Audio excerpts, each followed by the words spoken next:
Yo, what's up? Episode 15 of the Gaming Memories Podcast. I, Kate Call, your host, aka Roboclip, the blessed beat maker. You guys know the story. Miyamoto the Father, Kojima the Son, and Carmack the Holy Ghost appeared to me in prophetic vision and commanded me to create the one true gaming podcast in which I simply interview creative and interesting people about their favorite gaming memories growing up. And on this episode of the podcast, we have a little bit of a different guest. We have Patrick Hickey Jr.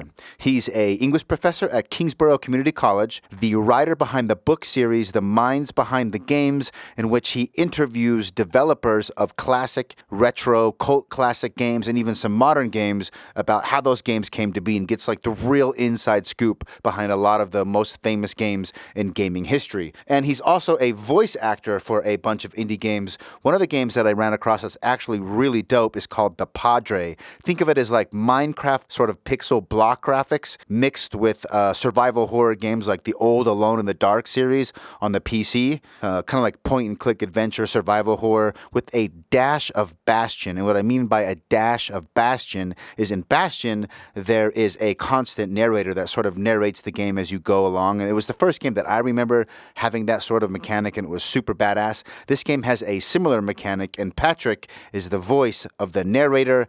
It's super badass. I will put links to the book series, The Minds Behind the Games, and all the applicable places where you can buy them. In the podcast description, I will also put links to the games and Patrick's info, his bio, and all that shit. You can check him out. Get more Patrick. I actually ordered his book from his website. It's dope. I think it'd be a great podcast as well, and you'll hear me essentially try to convince him in doing a podcast because I think a lot of these stories would do awesome in podcast format. Nonetheless, he's got some dope stories. Check his book out. Links in the description. And always remember to share the good news of the Gaming Memories Gospel because you will be blessed by the gaming gods themselves. I say these things in their name. Amen, and enjoy the show, folks.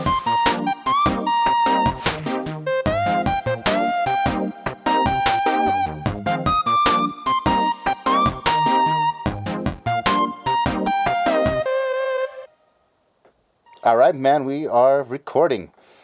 Okay. So, welcome to the Gaming Memories Podcast. There will be intros to this, which I'll do later. But Sure. I'll let you kind of, from what I understand, correct me if I'm wrong, from what I can tell by stalking you online, you have already released a book, The Mind Behind the Games, correct? Yes, sir. Which is games in general.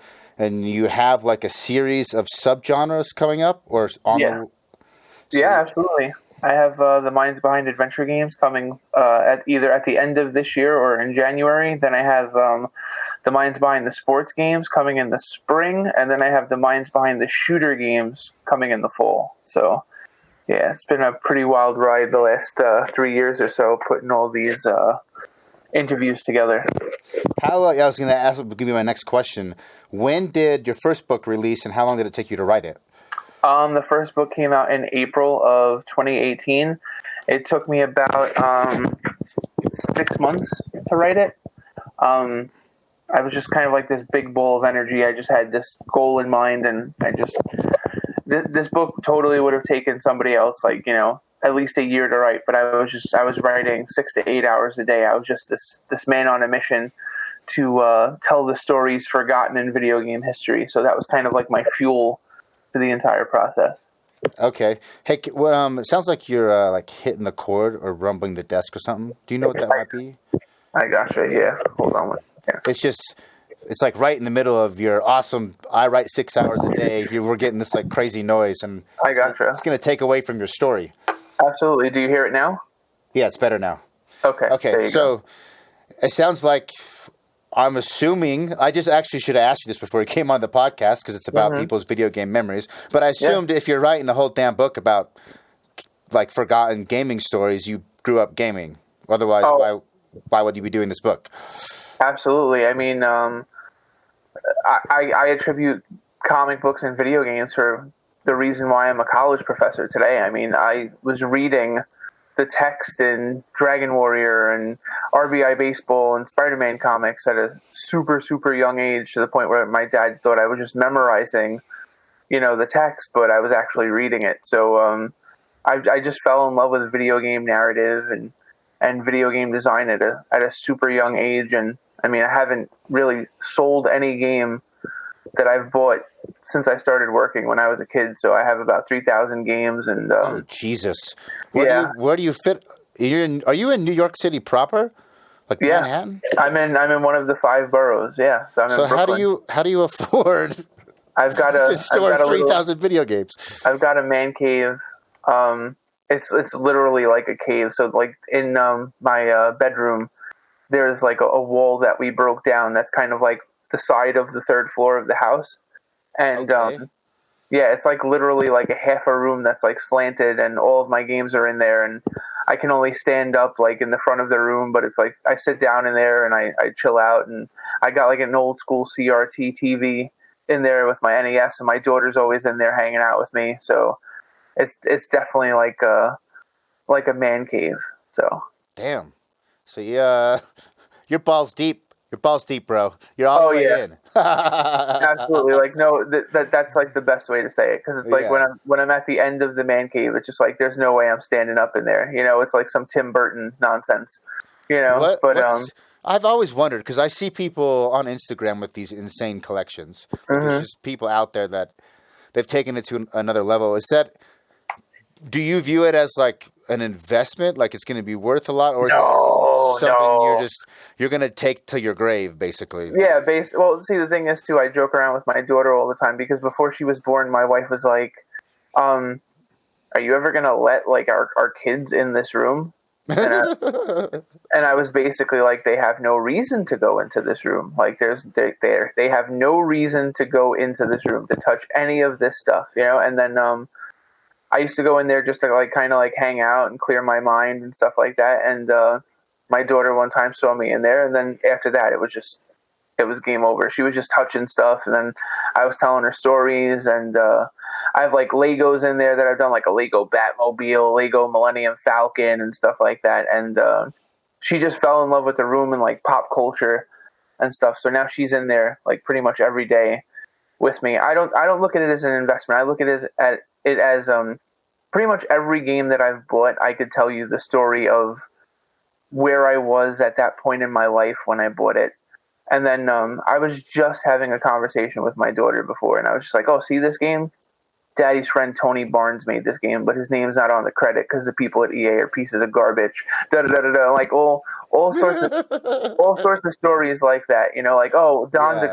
Don DeGlau made this game, but this isn't the best game that he did." And she's 2, so she's just like, "Okay, all right." But How so? Before you started writing the book, mhm. were you already? Because I can already tell you, like, you know a lot more shit than I do. You've like researched it a bunch, but a lot of people like I read about video games more than I play them. That's just Mhm. what being an adult is. Sure, And sure. but I know like a lot of these random stories that I picked up through the years, and it's something like what you've done. I've thought about like I could do maybe some gaming memory episodes, like mini documentaries on Sure. games that I'm really interested in. So, did you already have the bug kind of like that, or was this out of the blue? You got hit by lightning. I'm going to write a book Well, about. so what happened was, I've been a journalist for about 15 years. I'm a college professor. I teach journalism. I've taught journalism for about 13 years. Um, I was an editor at NBC. I covered 2 Olympics, a couple of presidential elections.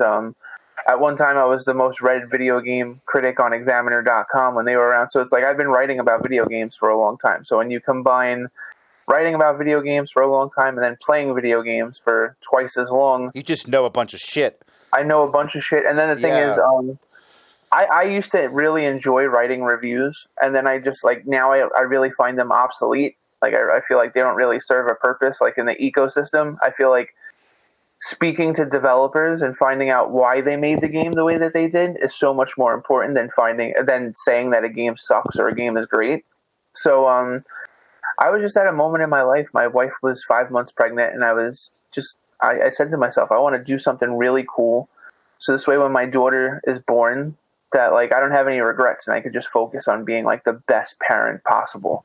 And I went to my boss at the college that I was working at, and my idea was, let's create a multimedia journalism class for this program. It's like desperately needed. And the guy just basically told me, no, basically, like, we're just going to ride the status quo and just keep doing what we're doing because it's fine and no one's asking questions. So I was kind of pissed off, and I was just like, well, you know what? I'm going to write a book then. So he told me, he was like, all right, go write a book. Like, just kind of like dismissed me.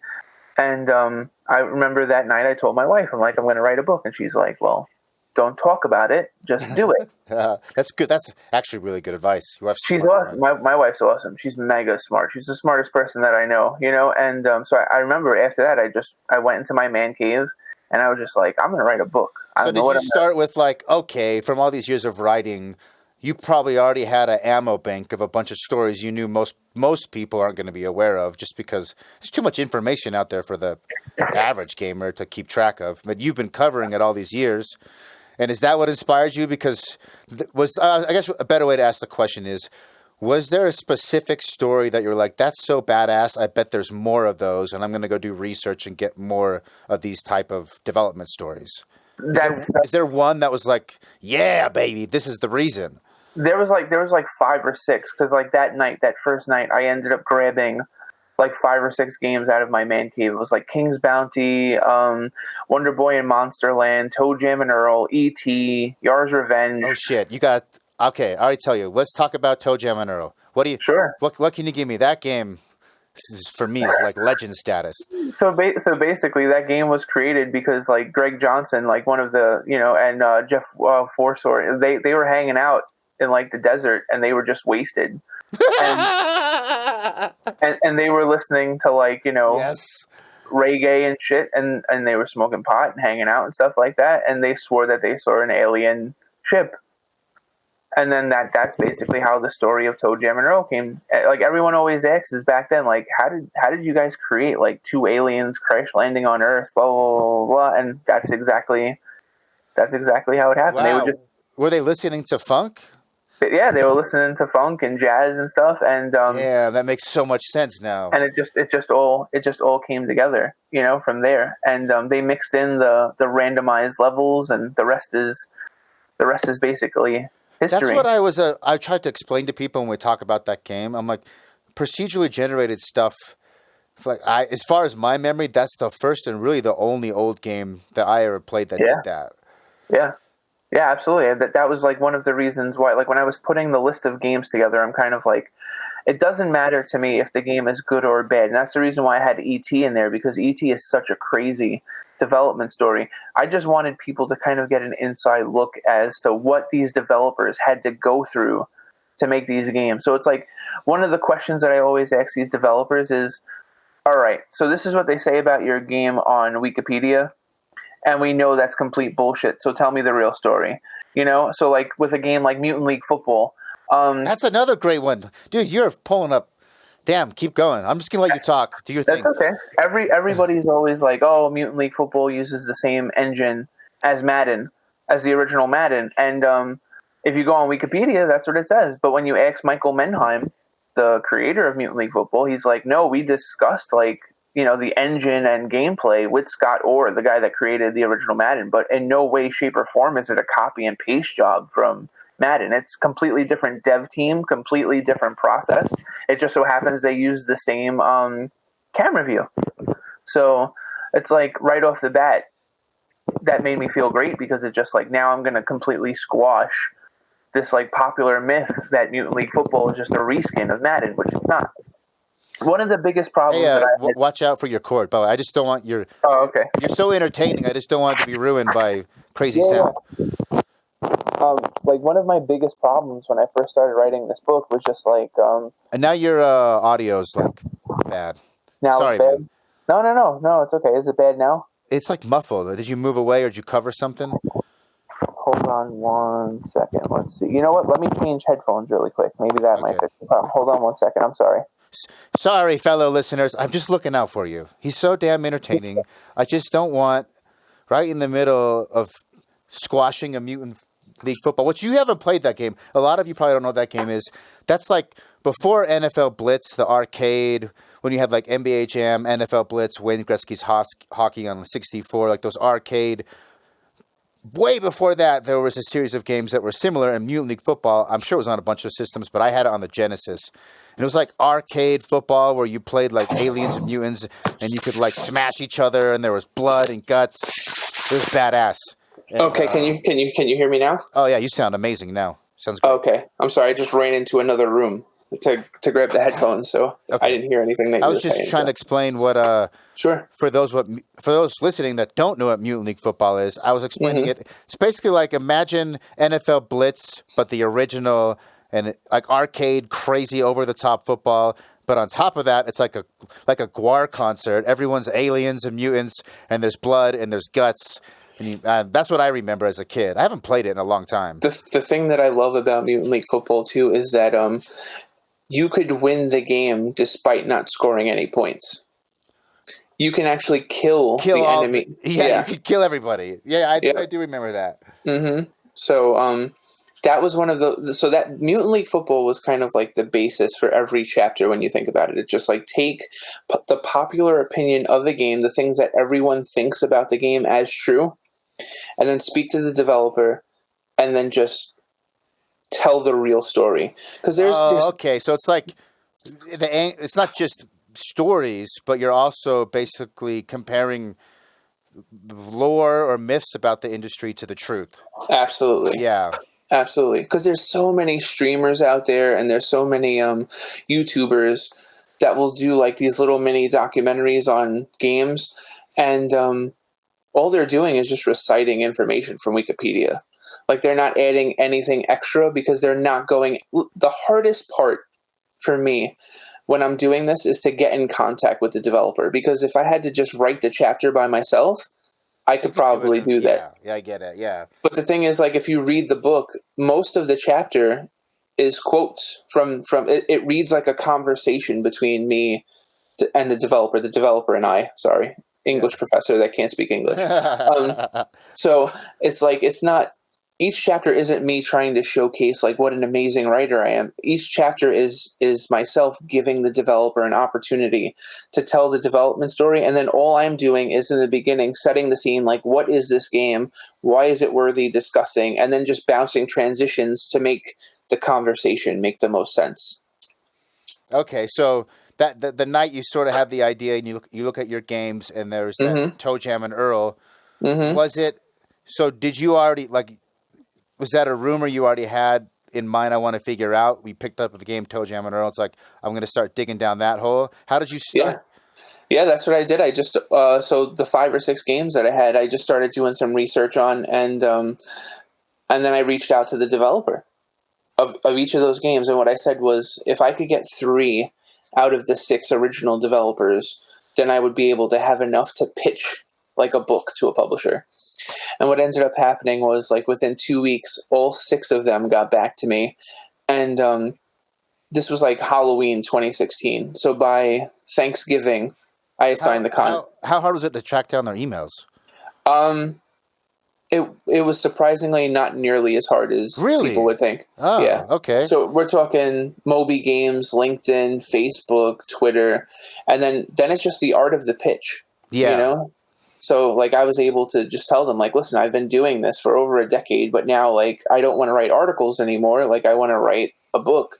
So help me tell your story. And, I mean, I've pitched, now I'm finishing up, like, my 3rd and 4th books now. And I've pitched hundreds of developers, and I've probably interviewed for the book series, probably like 130. So it's like, I've only gotten a couple of no's. Everybody else either doesn't answer or we have to just work around their schedule. So, like, yeah, I've done interviews with developers at 2:00 in the morning in my kitchen, not to wake up like my wife and my daughter and stuff like that. So it's just a matter of scheduling. And then once you have them on the phone or in person, because I've done a lot of these in person too, you just have to make sure that you're on your game and you know your shit, because these people are investing in you too. So if you throw in there like a stupid question and they get even like the sniff that you don't know what you're talking about, they're not going to open up to you and they're not going to tell you stories. Like the sports book that I'm just finishing up now, like I have stories in there from EA about like the original John Madden football that when people read them, they're going to go, what? And it's just like the only reason why I got them is because these people trusted me to tell their story. Is there are they under an NDA? Do they have to stay anonymous if it's something Well, like scandalous? so see, this is the thing. So one of my big problems with video game journalism now, especially like places like Polygon and Kotaku, even though I love some of the stuff that they do, like a lot of the stuff that's been written about Blizzard and like Activision the past couple of months has used anonymous sources. And to me, if you can't get someone to speak on the record about something, Okay. the amount of credibility is not, it's not there. So like in this book, there is not one anonymous source. I get all of these guys to tell these stories on the record.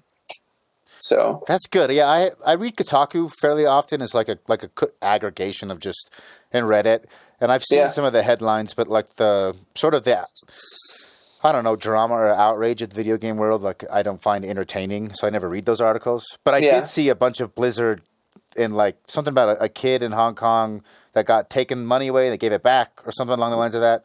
What's going Like on with that? one of the stories that I was referring to was they had written an article about how Blizzard employees are unhappy because the crunch time for the games is so intense, and they don't have time to Kotaku spend. hits on crunch time a lot, Yeah, but actually. Yeah. it's a part of the business. It's like I'm writing the story for a video game right now, and it's like I come home from work and I'm working on my books and I'm spending time with my family, and then it's just like 11 o'clock at night till like 2 o'clock in the morning. Man, I'm on a Google Hangout with the two other developers and we're just working on the game. And it's not fun, but when you finish a level or when you go to a con and people start playing your game, then that's where it's worth it. Like video game development is not fun.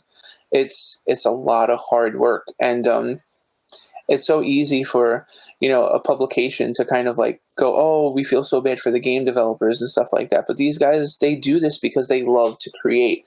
So I feel like when I first started writing the books, I was on the outside looking in, and then after the first book came out, I got opportunities to do some story editing and some voice acting, and now writing and some design. So it's just like now I've seen it from both points of view, and if you're going to write a story about stuff like that, you've got to get people to speak on the record, because otherwise you're just making the industry look bad. It's like any developer like worth their weight in gold would just be like, yeah, this is who I am. This is what I feel. Da, da, da. Everyone else is they're just looking to get traffic. And Yeah, they're looking. Yeah, I get they want some attention. I guess my question would be: I understand that it's part, and like game developers they do their thing with so much love and passion. They do it because they sure. love it.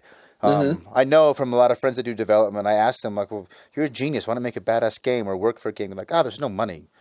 Like it's like a lot of work for way less money, and I'd rather just go work for some tech company and make a bunch of money and come home and do what I want with my free time." Like, okay, I get it. So these guys love it, but I guess when you're researching the stories, you're going to probably talk about.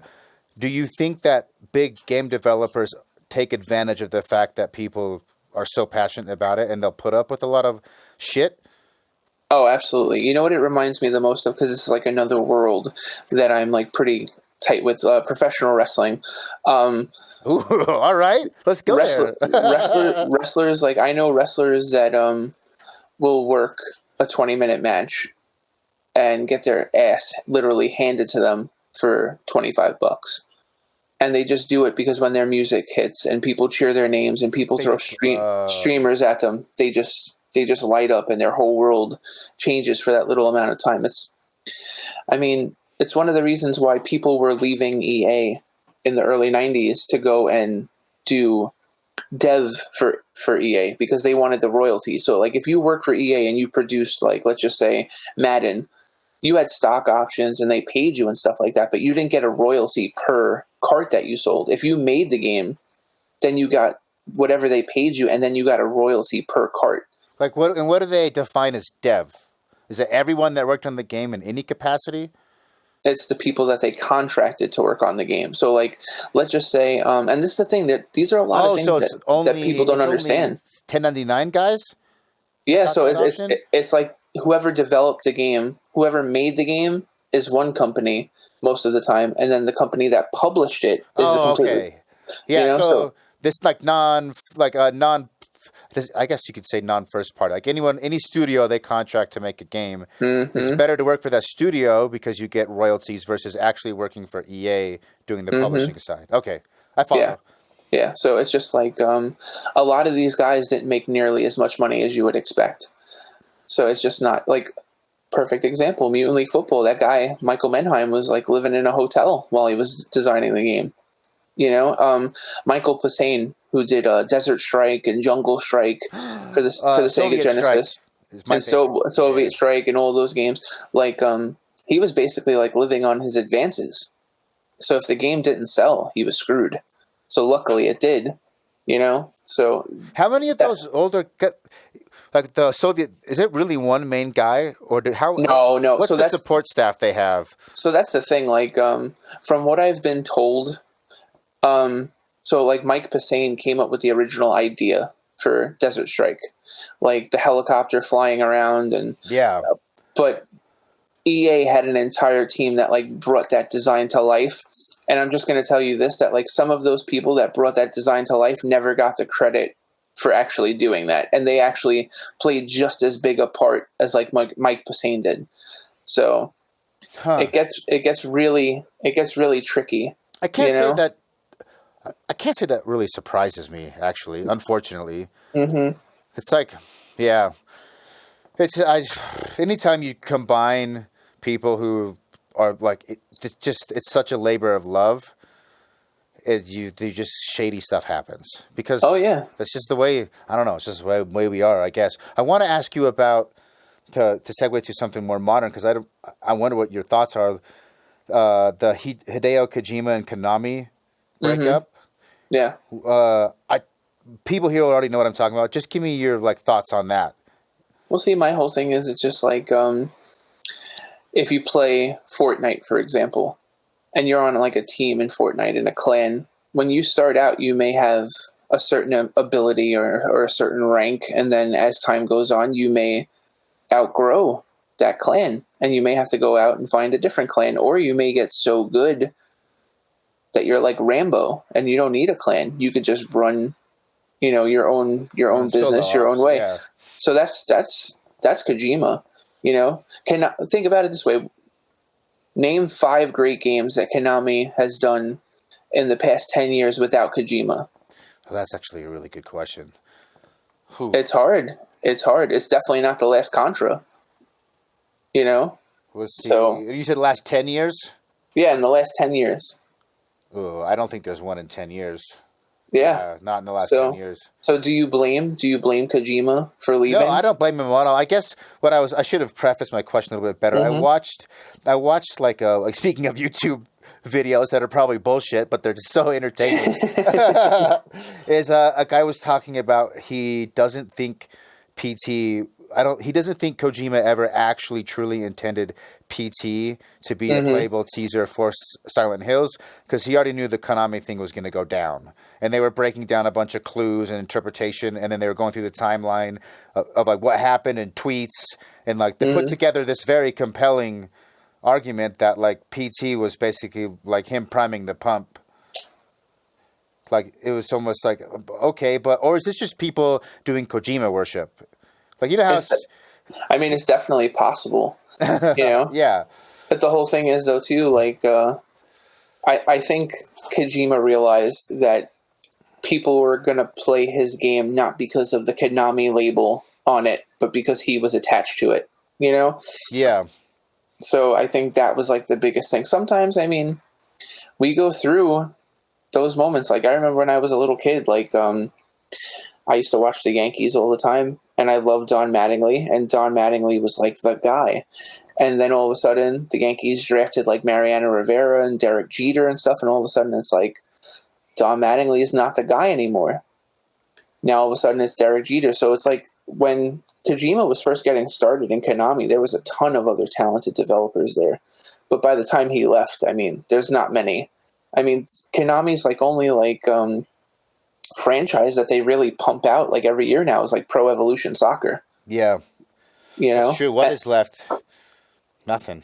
Nothing. Well, the thing is now they have the NEC brand, so like that TurboGrafx 16 Mini that's coming out, that's going to be a Konami production.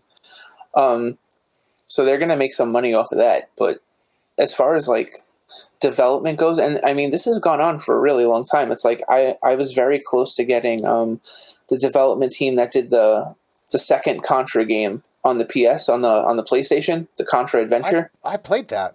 Yeah, PS1 was my glory years. So I played. Mm-hmm. Yeah, that game was awesome.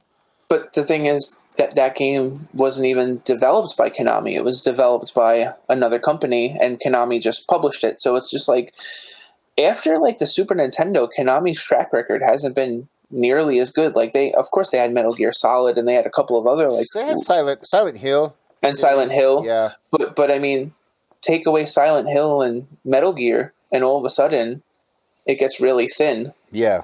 Well, that's all I could think of. Did Metal Gear Survive ever? Did that actually come out? What? Metal Gear Survive. It was like the zombie Metal Gear game that came out after the Phantom Pain. It's like a multiplayer reskin. I don't know if it's out or got canceled. Yeah, I don't know if it's out either. Wow, that's a good question. Metal Gear Survive review. I guess maybe it is out. 6.5 out of 10 on IGN. So yeah, it came out. I guess. But no one knows about it because it was terrible. Mm-hmm. Yep. Oh man, that's crazy. All right, so the games you picked up that night were those games. I guess I would say, how old are you, by the way? If you don't mind me asking. I'm 36. 36. So you're actually basically a year older than me. What is the first video game you remember ever playing? Probably Super Mario Brothers, but like the first game that I actively remember like enjoying playing was probably either Dragon Warrior or RBI Baseball on the NES. I played RBI. Dragon Warrior would have been. You must be like genius. That's a pretty heady game for the age. I used to just watch my dad play it, and I would just like memorize the things that he would do. And like I was reading by the time I was reading by the time I was like 3.5. So it was pretty wild. Like I said, I learned to read at a very, very young age. And Wonder Boy and Monster Land and like a lot of those first person Sega Genesis RPGs, like Shining in the Darkness and Phantasy Star. And I used to play all of them. So, and my dad was like, there's no way this kid is reading it. And then I'm just like, yeah, I am. So it's pretty wild. Huh. Would you grow up in proper New York, Five Boroughs area? My entire life, Brooklyn born, raised. Damn! Yeah. OG status. OG status, like where all those mafia movies took place. Yep. Is that Bensonhurst. Is that the? Would you say that's the norm for your peers growing up? Most people stay, or do most people leave? Yeah, I would say like most people have stayed in like the five boroughs. So that's the thing, though, too. Like the five boroughs of New York City are all completely different from one another. So it's just like Brooklyn, Bronx, Queens, Staten Island, New York City. It's like 5 completely different styles of living. So sometimes when people get older, they move to Staten Island, which is more suburban, low key. Then when people get a little bit like from their like early 20s to mid 20s, they try it out. They try living in New York City.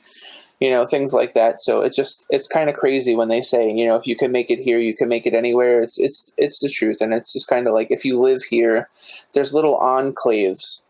There's like a little Italy, there's like a little Russia, there's a little Japan, there's a little this, a little that. So you can kind of get a big sample of the world just by staying in New York City. I mean, I definitely have traveled a bit, but I've learned a lot about people just by being in New York City. Dang.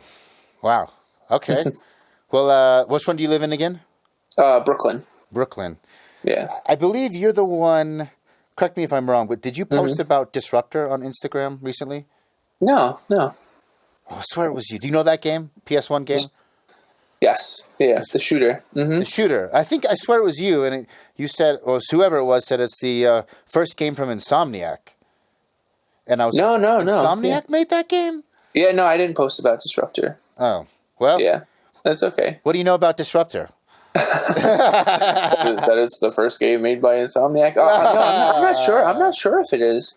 I don't. That's what I was going to ask. Because I remember that throwing me for a loop. It must have been somebody else.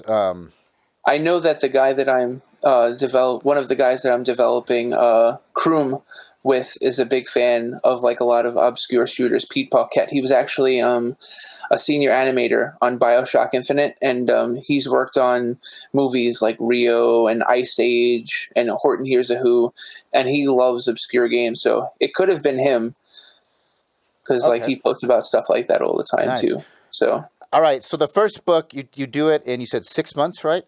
yeah, I did it in 6 months. It's 36 games. So it's the stories behind 36 games. And yeah, man, it was just like 6 to 8 hours a day of just writing, researching, editing, playing. And yeah, I banged it out in 6 months. And How many interviews? Was there multiple guys per game? So if you had, it depends. So like, perfect example, the Night Trap chapter. oh, okay. That's the best chapter in the book, just because like so many people have shit on Night Trap over the years, and it's just like Night Trap was originally supposed to come out in 1985. So if Night Trap comes out in 1985, it affects the video game industry in such a different way than it did when it came out in 1992 on the Sega CD.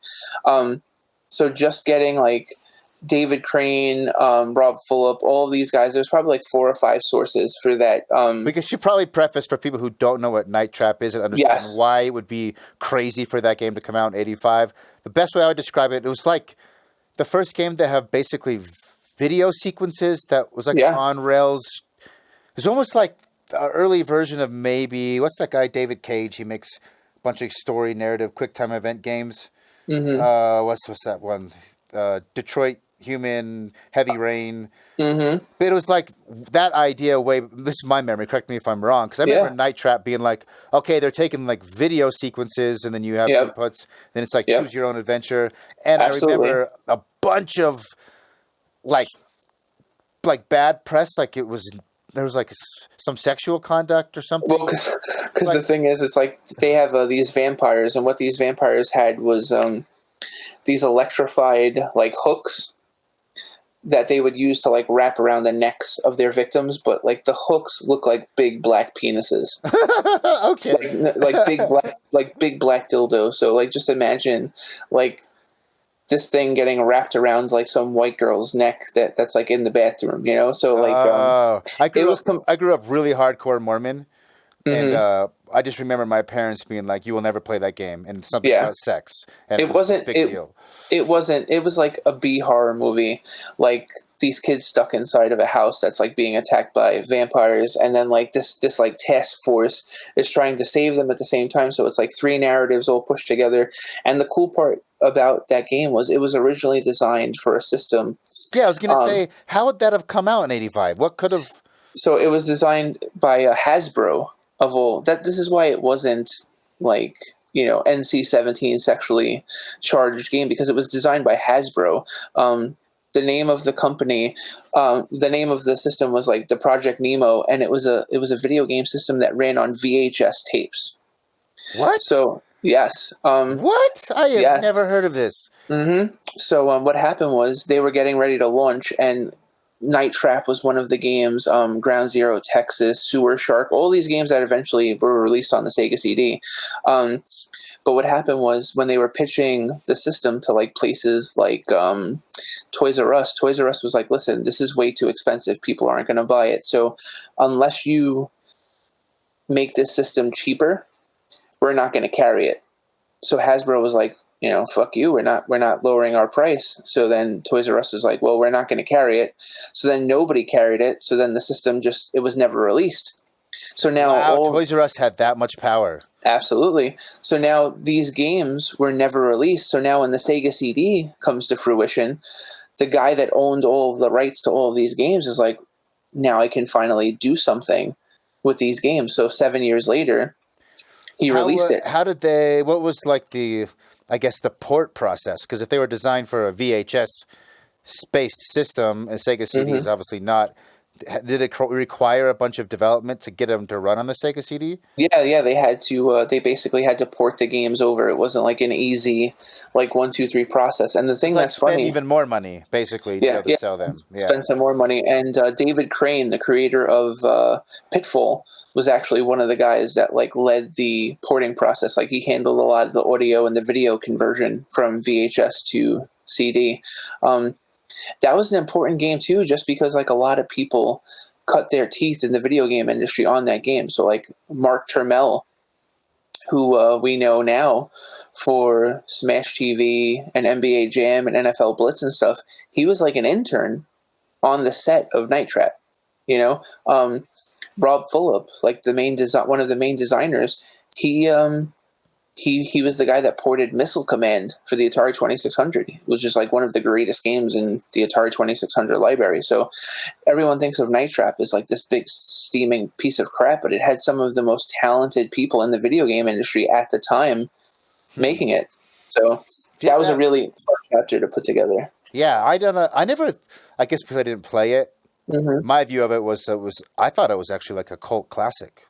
It is. It is. And the thing is, it's like banned in the UK, and then they didn't make nearly as many copies. And so it's definitely like a cult classic. But then again, so because when it came out, was it reviewed really bad and then became cult classic later?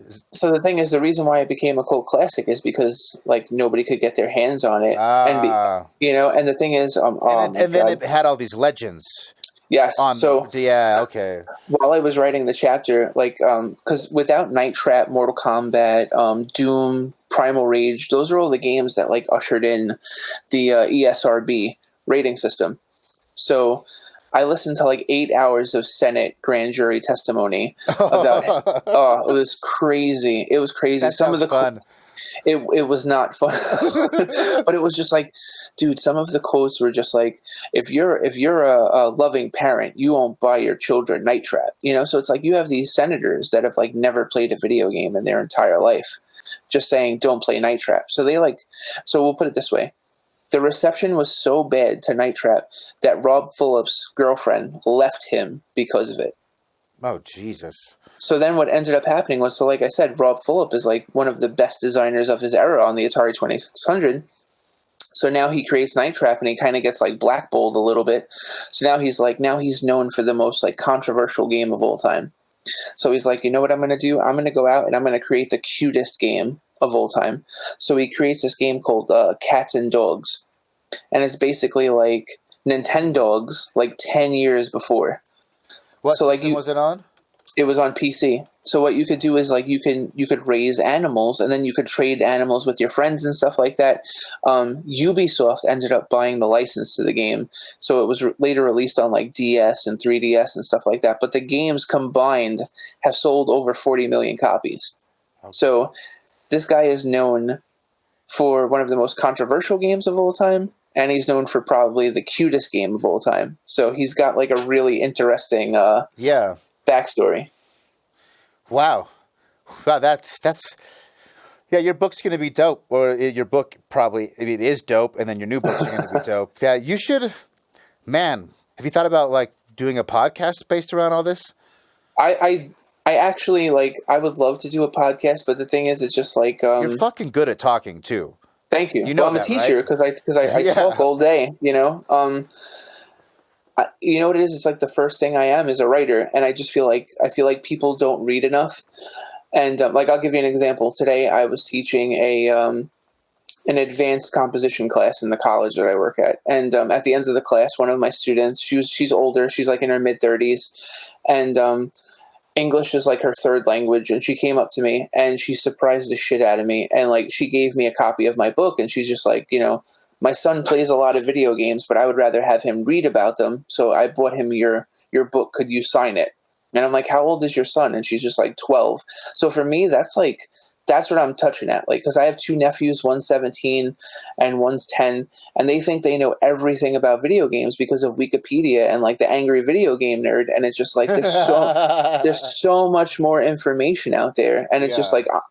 So, and I love the Angry Video Game Nerd. I think he's hilarious. But the thing is, it's so easy to spend 3-4 minutes to shit on a game, It is way easier. His is like his channel is good because you're really buying into his personality. Absolutely. And he's got a great personality, super charismatic.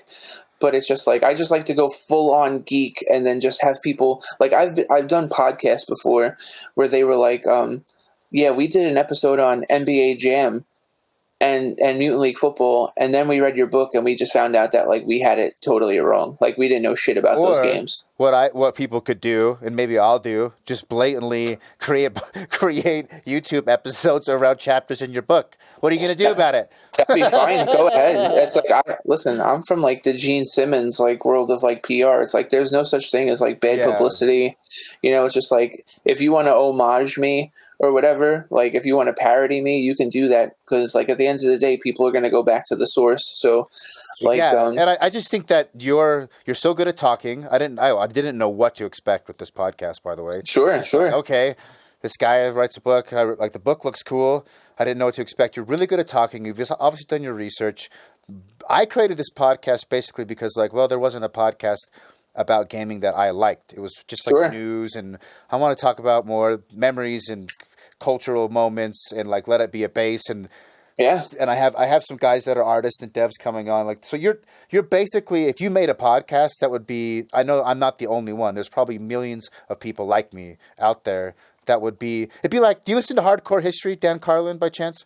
Yeah, absolutely. It'd be like the video game version of fucking Hardcore History. It would be entertaining awesome as shit. You know what it is too? It kind of aggravates the hell out of me because it's like there's podcasters out there that call them like, you know, the professor of gaming or like the gaming historian and stuff like that, and it's just like you don't interview developers.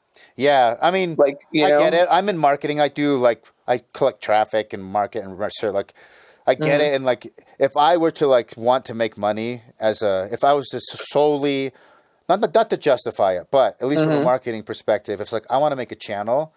That's what I would do because you got to put out content. I would just do research on like what games have high search volume, the right competition, absolutely, where there are gaps in content.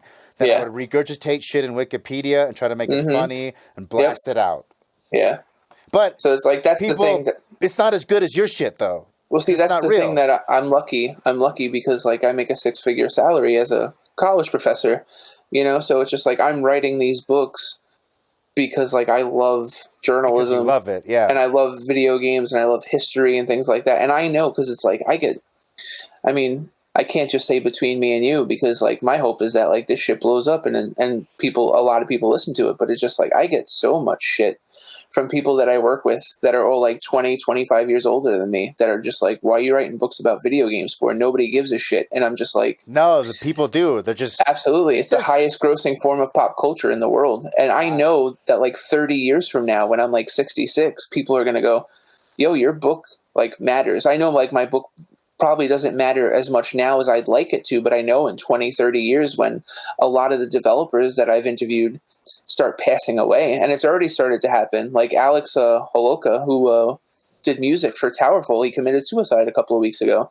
you know? So it was just like, that was a guy that I interviewed, you know, for the book, and he's no longer with us, you know? So it's just like, that just makes the stories that I'm telling in these books that much more important. Yeah, I mean, video games have gone from, at least in my lifetime, being like, I got made fun of a lot. I played sports and shit as well, so it's like I had to deal with it. Same here. But I got a lot of like crap, like, I wrestled. There's a lot of shit, and now like the jock kids also like video games, and not only that, I run into cool kids that are younger, nephews, friends. I can tell you're the cool kid. Not only do you like Call of Duty and Fortnite and the big hits, but a lot of times they'll start spitting stuff out about like older games. I'm like, okay, like video games are a different thing than they were when I was a kid. Absolutely. It's just like a lot of the games in my collection, I stopped calling games good or bad a really long time ago. Like I'll go into my local video game store and I'll just start picking out stuff, and they're like, well, why'd you pick that out? And I'm like, well, do you know the guy that developed this game actually developed this, and this was blah, blah, blah, blah.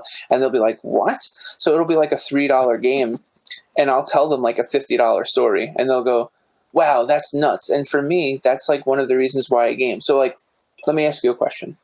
I'm going to turn the tables on you a little bit. So it's like, if I ask you, Who wrote Romeo and Juliet?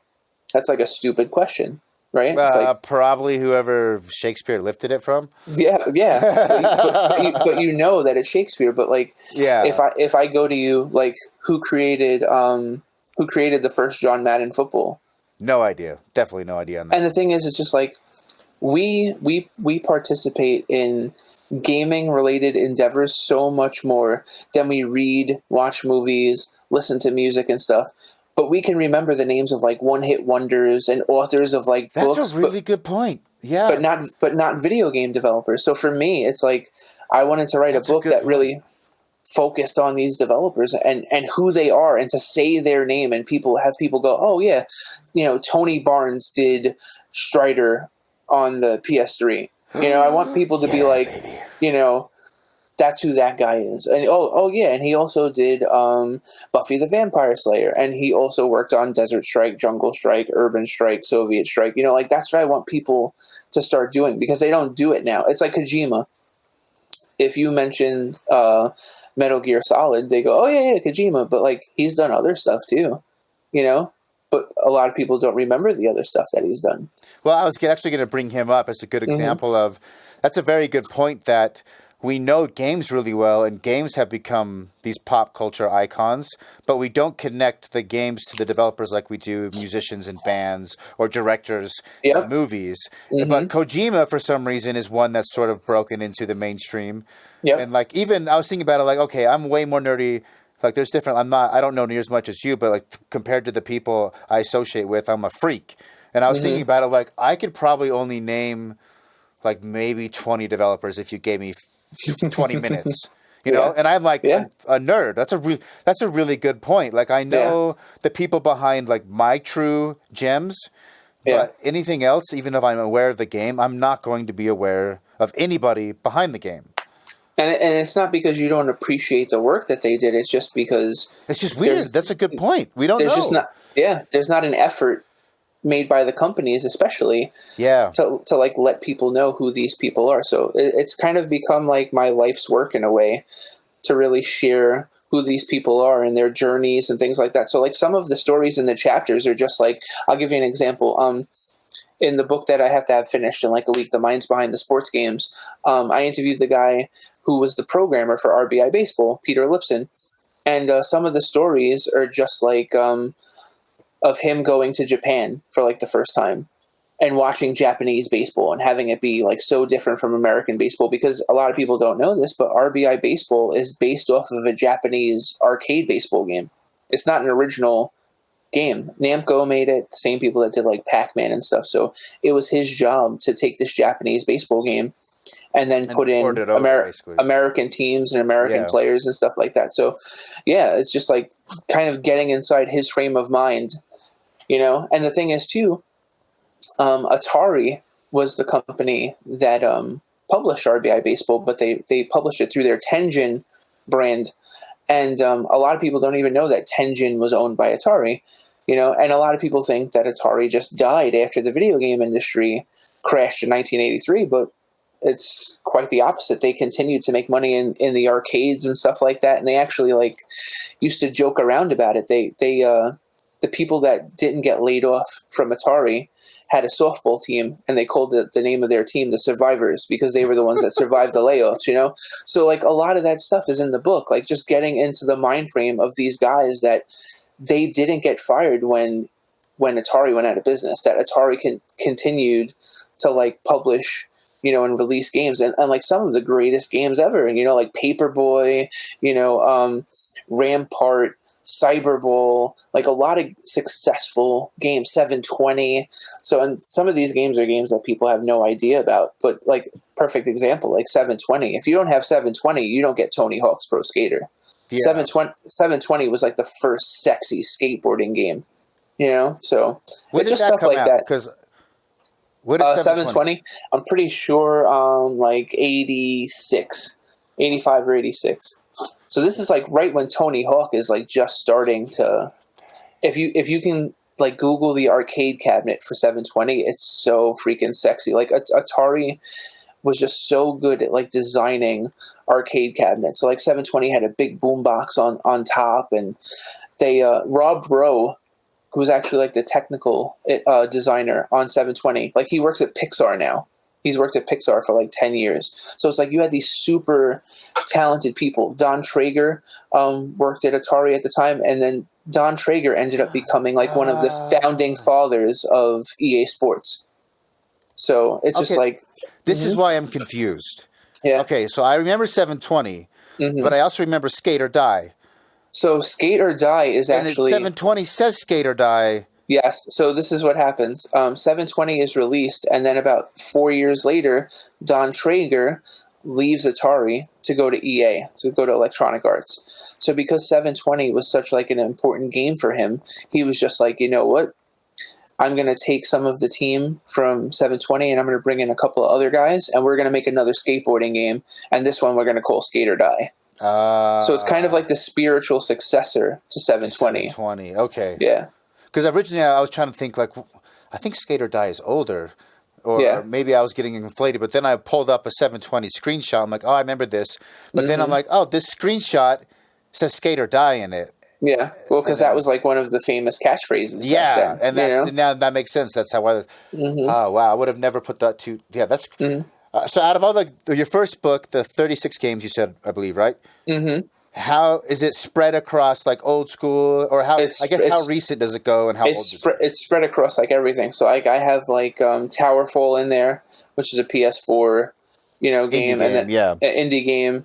And I have Pro Wrestling X, which is an amazing story. It's just this guy, with no game development experience, just like kind of dropped like $250,000 of his own money to make like the spiritual successor to like WWF No Mercy, and the game's been in development for like 10 years. I've never heard of this, but I looked it up. It looks like kind of like PS2's era. It's still in development to this day. It's on Steam right now. He's a great guy. He loves the industry.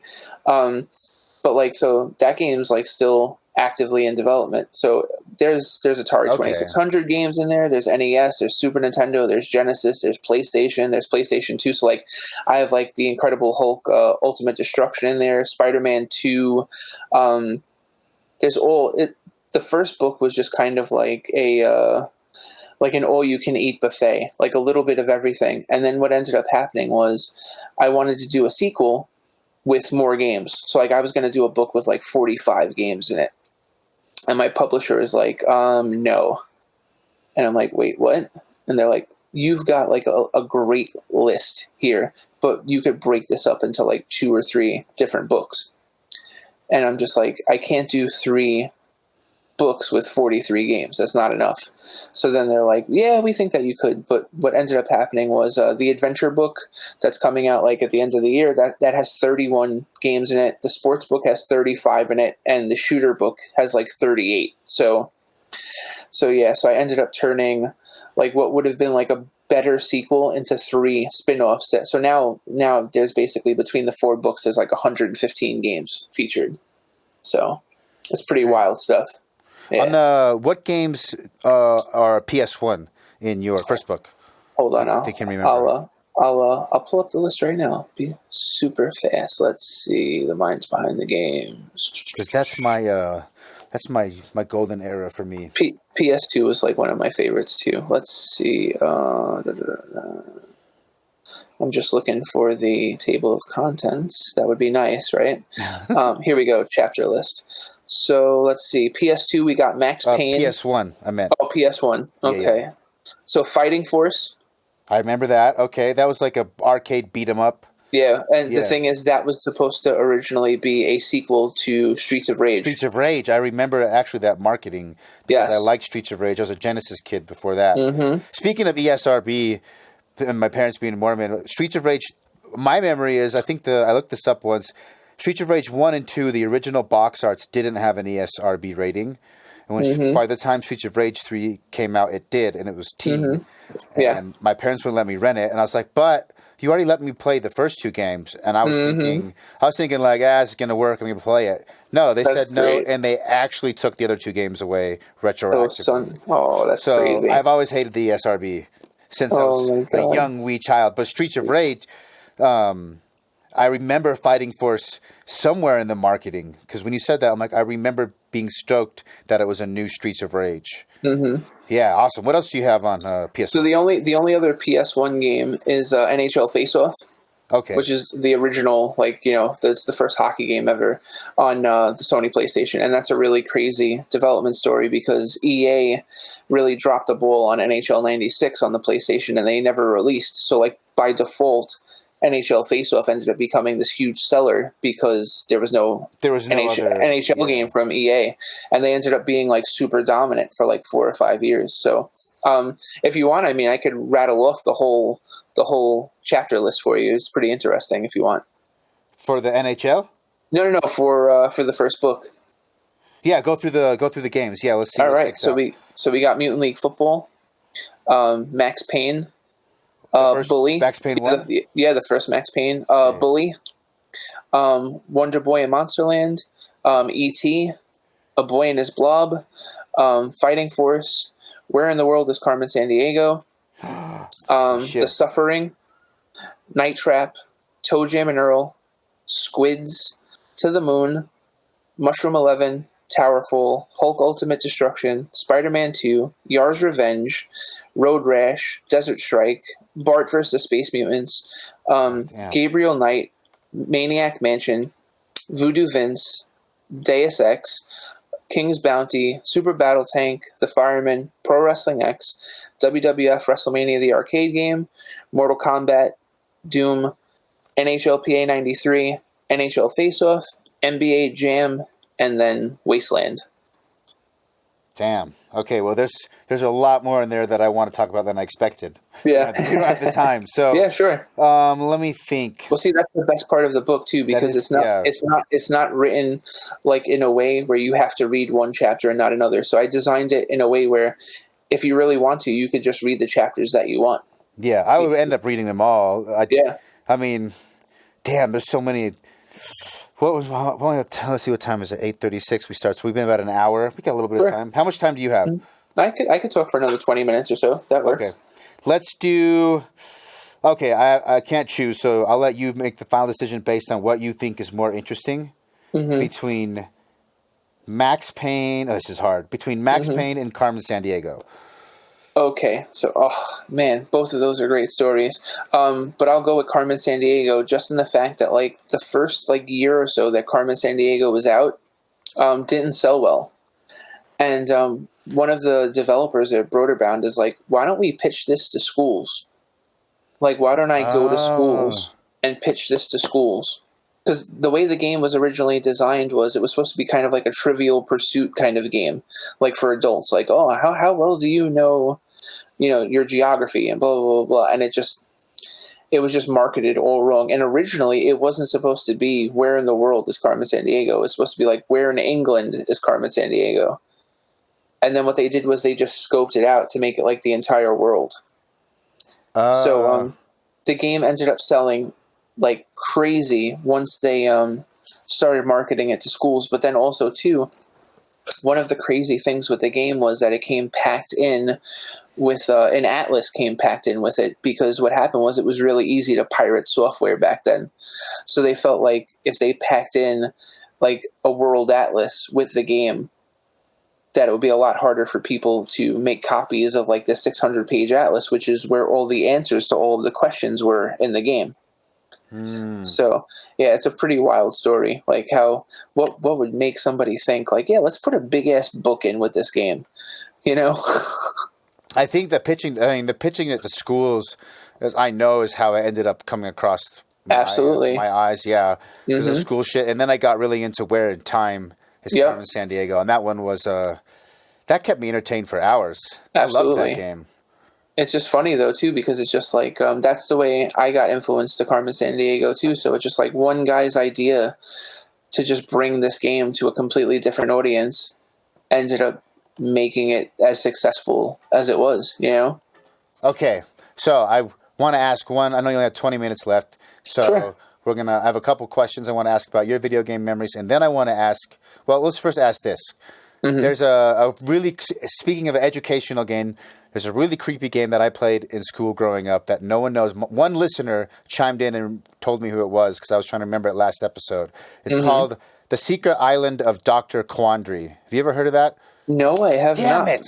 Well, I make an official request Okay. for one of your most recent books, because when you talked about Toe Jam and Earl being like the result of them hanging out in the desert, getting high, Yeah.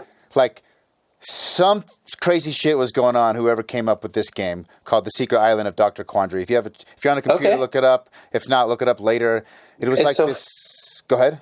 It's so funny that you mentioned that, because a lot of the games that ended up getting in like my second, third, and fourth books, I have a Facebook page. It's like, facebook.com/the minds behind the games. And while I'm working on a book, I'll tell people like, what's an adventure game that you'd like me to write about? And that's how I got Croc in the adventure book. And Okay. that's how I got Zill Oh in yeah, the I adventure saw book. you were posting like it was like a competition, like so and so made the cut. Is that's from reader submissions? Yeah, so well, Oh, okay. that competition is basically like all the games that got in. So now I have a little competition to find out, like, among the readers, what's the best game in the book. So it's like a little double elimination tournament. It's just like a nice way to stay active on social media, Okay. and it's a nice way for people to kind of chime in on what games they like and what games they don't like and things like that. So, but yeah, I will definitely look that game up, and if it fits Well, into like a category that I could write, that I could throw it in a book, I will totally try and find the developer for you. That would be awesome. well, I meant it more as like my hunch is some crazy shit went on behind that game, because that game is either was created by like a warlock who was worshiping the devil, or Oh my God. somebody who was like on all the acid in the world. I loved the game and it enchanted me as a kid, but it also Yeah. creeped me out. And a lot of people I've tracked down that have played it as kids, like, oh yeah, that game was creepy. Anyway, I just recommend maybe there's something juicy there. Yeah, sure. I mean, Maybe. I love stories like that. It's like one of the reasons why like I'm working on the minds behind the shooter games now, and Chiller is a game Chiller. that I ended up finding the developer, and that's featured. It's like one of the most violent games of all time. It's called And Chiller. it's called Chiller. You should totally check it out. Chiller FPS game. It's a light gun shooter from like the mid 80s. Oh my god, this looks insane. Yeah, and the thing is, the developers of this game were some of like the most talented computer technicians in the world at the time, and they were just in a balls Oh to the my wall god. fight with this. How did this There was no get made? ESRB at the Oh time. my god. For those not listening, because I didn't know what it was, so to give people, Yeah. it's like a Area 51 light gun, like arcade, pointing at the screen, shoot. Yeah, Except for it's like this first scene are people being tortured and like dead bodies cut in half, guillotines coming down. You're just like blowing up dead bodies into there's rats eating. Oh my god! This yeah. next scene is like a river of blood in a dungeon and people are being tortured. Even though it's like old school graphics, it's actually pretty insane that this There's ever actually got made. an unlicensed port on the NES as well. Oh my god, Yeah, this is insane. yeah. Hiya. Okay, we'll end on that note. Give us a little insight on Chiller. This is, yeah. Yeah, so it's just like the developers of that game, they were just in a situation where they wanted to push the envelope as much as possible. They were in a war with Atari for your quarters, and they were the guys that basically created the light gun genre. Like, there would be no Area 51, Lethal Enforcers, and all those games if it wasn't for those guys at Exedi. And then what happened was, this happens a lot in the video game industry, is people just bite off of each other's ideas and things get watered down and things like that. So the guys at Exedi were like, how do we create something that's like 100% original and different? And they just came up with this idea for Chiller. And they knew that it probably wasn't the best idea, and they weren't. and it's like when I spoke to Vic Tolomei, who was the VP of software design at Exedi at that time, he goes, none of us thought that this was like the greatest game in the world. He goes, this was just like a way for us to like put food on the table. This was like the way we thought we were going to be able to get to make more games. And then the game was out for a couple of weeks in arcades, and then arcade managers just decided to take it out because they were like kind of like policing themselves at the time, because there was no ESRB. But ironically, the game did really well in third world countries. So like, other countries that didn't have like the same moral and ethical stances as the United States, the Chiller did super well there. But at the same time too, it was probably one of the last games that Exedi did. So like, Exedi is known for games like Cheyenne and Death Race, and Crossbow. Crossbow is an amazing light gun shooter. But for some reason, just Chiller is the one that most people think of Exedi now because the game is so infamous. Damn. Wow. All right. Well, yeah, I didn't know what to expect. The podcast has been awesome. You're really good at talking. If you Thanks, man. don't like turn some of this research and stories into a podcast formula, I guarantee somebody will. Sure. Someone will, which is probably good for you either way, because it's yeah. Where can so I know you're a mind behind the games on Instagram.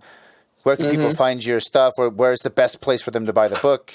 So the Minds Behind the Games on Instagram is an account that I basically just created like 3 weeks ago.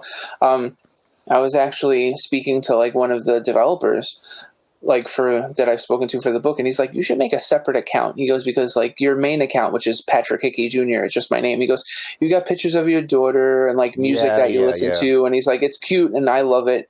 And he goes, but like if people just want the gaming stuff, he goes, you should probably do another account. So you can reach me at the Minds Behind the Games on Instagram. You can reach me at Patrick Hickey Jr. on Instagram. I'm on Twitter on ReviewFixPat because I'm the editor-in-chief of ReviewFix.com. I own and operate that site, which is like old video games, indie comics, professional wrestling, all sorts of stuff. It's updated daily. You can go there. The best place to buy the book, Nice.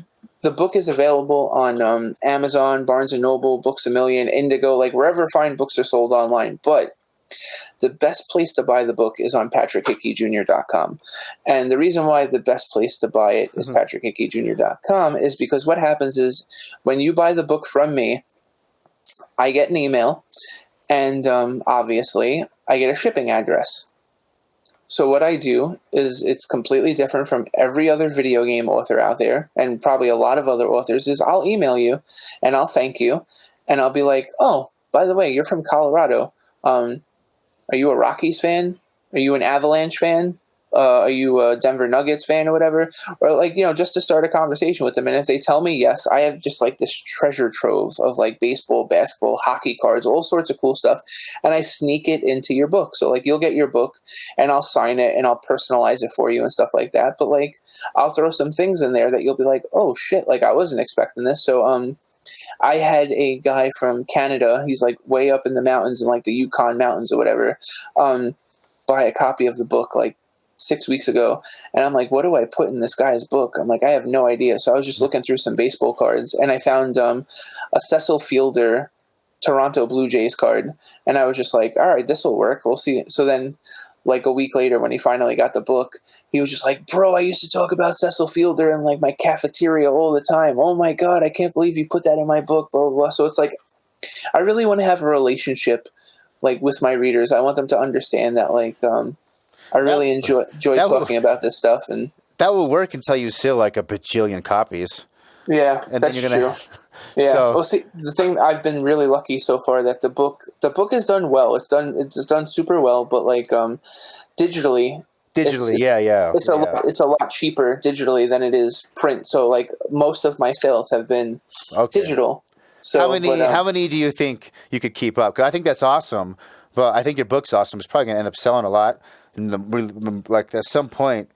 So basically what I'm saying is get it now before he's too famous to be able to send you a baseball card. I'll try. Yeah. Like I mean I literally have like there's an awesome antique shop near my house, and they sell like 5 packs of like, random basketball cards for like $1 from like 1989, 1990 and stuff. And I'm just constantly buying them just because of like, I just love to like look at those old cards and read the stats on the back and stuff. So like I keep that stuff, and I basically have a drawer that just has all that stuff. So whenever somebody buys the book, it's like usually every couple of days that somebody buys the book from the site, and then I'll go get my packing slips and stuff like that, and I'll write something in the book, and I'll throw something in there. So for as long as I could possibly do it, I'm gonna do it. So it's like the same thing. Like whenever I go to a con and I meet readers and stuff like that, I don't want to just sell them the book and then just send them on their way. Like I want to have a conversation with them. I want to find out what games they like. It's like, again, the game that you told me, like when we get off, I'm going to totally research it. And if I could find a way to put it into a game, into a book, I'll totally do that. Like, I have a picture of a reader in the minds behind the adventure games, because like he suggested this game Zill on it was like Sounds familiar. What's it called? Zyll Zill. So it's like this text based adventure game, and it's a great game and it's a great story. It was made by two guys and stuff like that, but I had no idea that it even exists until he told me. So then I ended up doing my research and interviewing the developers and stuff like that, and it turned out to be a great chapter in the book. So I told him, I was like, do me a favor. I'm like, you still have it? And he's like, yeah, I still own the game. I'm like, take a picture with it. We're going to put it in the book. And he was just like, really? Get out of here. So that's what we did, you know? So it's just like, I want my readers to understand that, like, I do this just as much for them as I do to preserve, like, video game history, because without them and without video game developers and stuff, there is no history. So it's like, I want to preserve all of that. I want to preserve the memories that we had playing these games, and I want to preserve the legacies of these developers. That's badass. And the good thing about that is, I mean, there's endless games that have a story to be told. Like, you could do this your whole life. You'll never run out. You'll never run out of good stories. Absolutely. So that's just the hope. That's the hope that, like, the books continue to do well, that I can continue to do sequels. So I have at least 3 more books coming. The minds behind the adventure games, the minds behind the sports games, those are both finished already.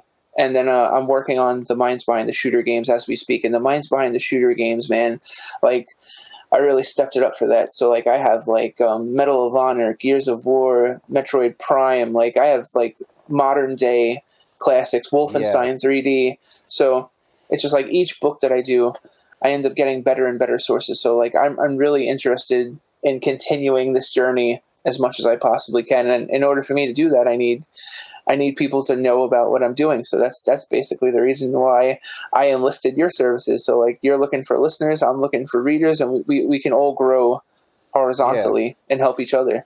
Yeah, that's I mean, my podcast is pretty new. I don't know how much I'm going to move the needle for you, but it's okay. It's great.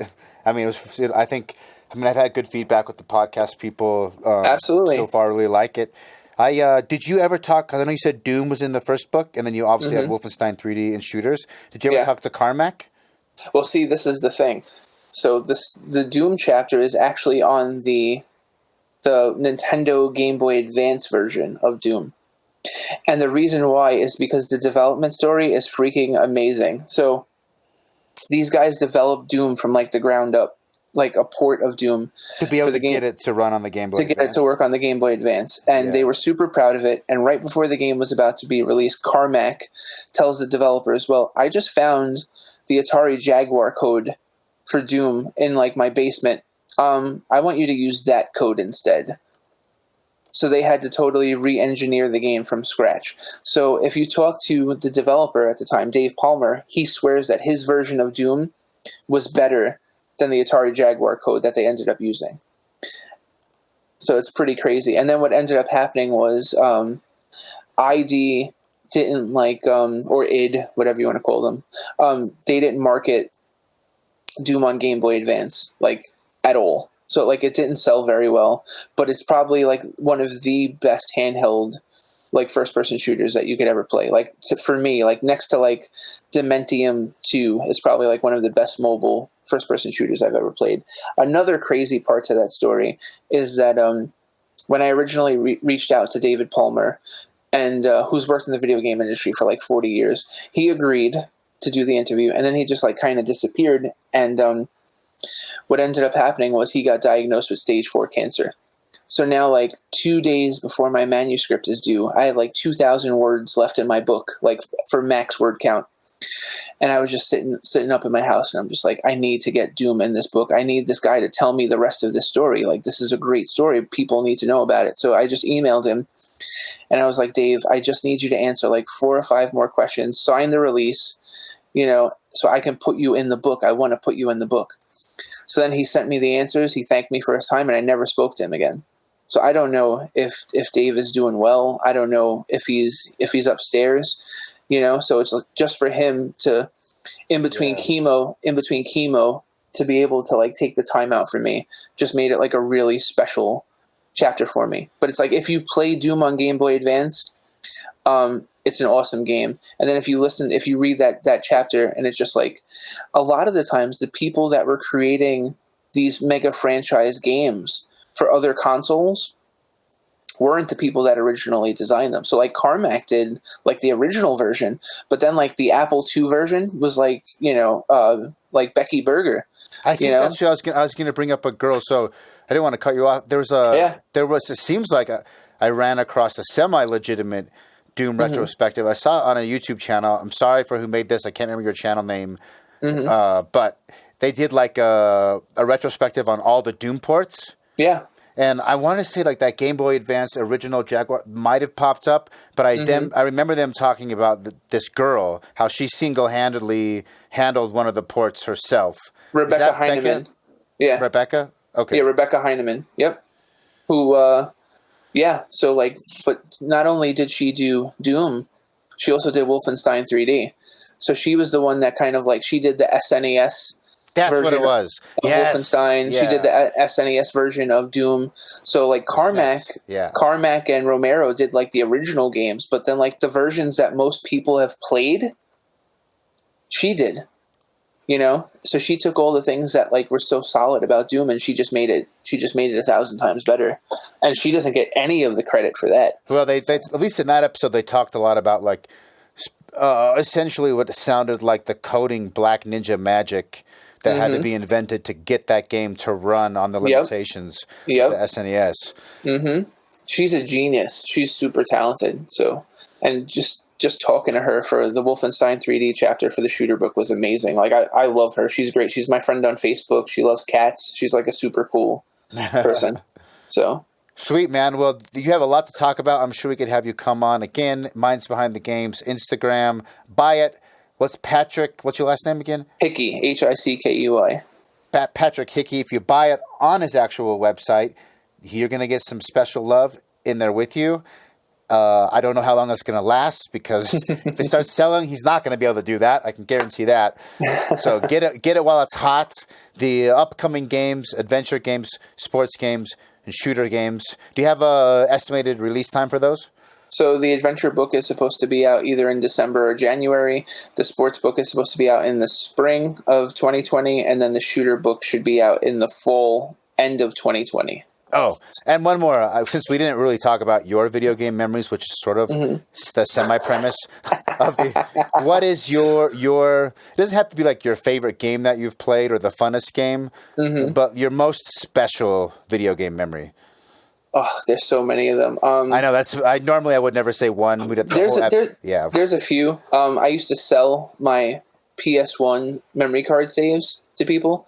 So like, like you would get like badass saves, and then people didn't want it to work. Man. Like so, for like Final Fantasy VII, like I had all the materia and stuff like that, and they wanted it. But like, what I used to do for like Madden and NHL, for the SmackDown games on PS1, I would create like the entire roster of characters that weren't there. Like in the sports games, I would update the rosters myself. So like when like Face Off 98 would come out, nobody wanted to spend $50 on Face Off 98. And if they knew me, I would just charge them $10 and I would have the rosters completely updated in NHL Face Off 97. So they could basically play the new version of the game, So like I used to just have so much fun just like doing stuff like that with games. Just hustling from day one. Yeah, hustling from day one, man, and just really enjoying games. Trying to break games.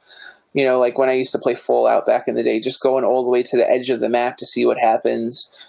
Trying to kill NPCs in ways that like it wasn't supposed to happen. Just having fun, like with the narrative and the stories and things like that. It's not about like winning or losing. It was just about investing time and just getting lost in the world that the developer was trying to create. That's what always like stood out for me.